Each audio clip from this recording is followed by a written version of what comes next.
So I just chucked a fish into this tank and it literally went straight into the mouth of the octopus, and the octopus literally just started eating it in about 1 millisecond. He must have been hungry, eh? I chucked the fish in there, it lasted like 1 second.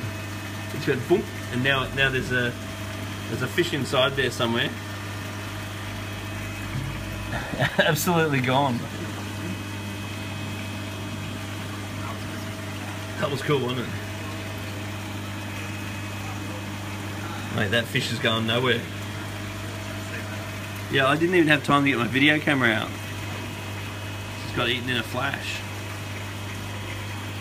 Escape artist? Yeah, hopefully not.